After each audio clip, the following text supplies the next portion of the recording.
মৃত্যু হয়ে মারা গেছে, তাহলে ও শাস্তি পাইছে? কিন্তু আখিরাতের মধ্যে কি মৌত আছে নাকি? গতকালকে এক হাদিসের মধ্যে আল্লাহু আকবার ছাত্রদেরকে নিয়ে পড়ছি, আল্লাহ পাক মৌতের মৃত্যু দিয়া দিবেন। মৌতকে বলবেন তোরা দরকার নাই, যা, মৌতকে তবে করে দিবেন। সেখানে তো মৃত্যু হবে না।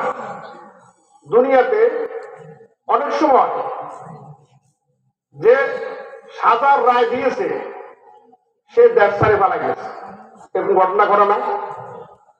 এখন মনে করেন, কিছু মনে করেন না, আমরা যে মাসুদ, তারপরে নরসন্দী থাকে, এই হুজুরে নরসন্দী, শুধু নরসন্দির জেলখানার আসামিগুলা সব বাইরে গেছে। তাও কিসের আগে?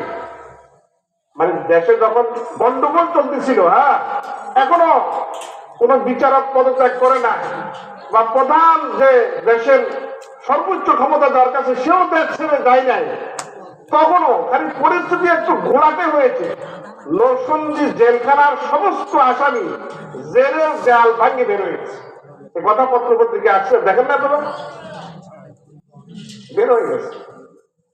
মানে আমি বুঝাইতে চাইছি এই কথা, দুনিয়ার হিসেবের সাথে আখিরাতের হিসাব মিলবে না। দুনিয়াতে হ্যাঁ, যে বিচারক বিচারের রায় দেয় সেই বিচারকেরই বিচারকত্ব নাই। এমনও হতে পারে যে আসামির জন্য বিচার, সে আসামি অসুস্থ, সে আসামি নাই, কিন্তু আখিরাতের বিষয়টা এমন না। কেন?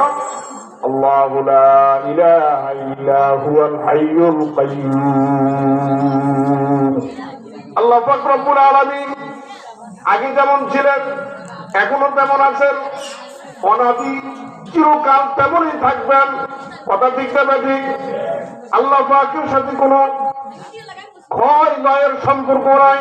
আল্লাহ পাক রব্বুল আলামিন আগে সবল ছিলেন, এখন দুর্বল হয়ে গেছেন। নাউযুবিল্লাহ। এমন কোন বিষয় আছে নাকি?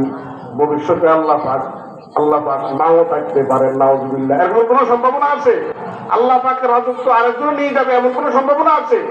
আল্লাহ পাকের শাহিনশাহী থেকে আহকামুল হাকিমের পদ থেকে কেউ সরাই দিবে, এমন কোন সম্ভাবনা আছে নাকি? নাউযুবিল্লাহ নাই। অতএব আল্লাহর শাস্তিকে ভয় করো, আল্লাহর পাকড়াওকে ভয় করো। ওয়াজারু যাহিরাল ইসমি ওয়া বাতিনা। ও আল্লাহর বান্দা, গুনাহ ছেড়ে দাও, প্রকাশ্য গুনাহ ছেড়ে দাও, গোপনের গুনাহ ছেড়ে দাও, দিনের গুনাহ ছেড়ে দাও, রাতের গুনাহ ছেড়ে দাও, ছোট গুনাহ ছেড়ে দাও, বড় গুনাহ ছেড়ে দাও, ছেড়ে দাও। আল্লাহকে খুশি করতে হলে, আল্লাহকে পাইতে হলে, আল্লাহর প্রিয় হতে হলে, আল্লাহর মাহবুব হতে হলে আল্লাহ পাকের সবচেয়ে বড় ইবাদত হলো আল্লাহ ইত্তাকিল মাহারিম তাকুনা আমাদের নাস। আল্লাহ যা নিষেধ করেছেন তা বর্জন করো, এটাই তুমি সবচেয়ে বড় ইবাদত গুজার বান্দা হয়ে যাবে।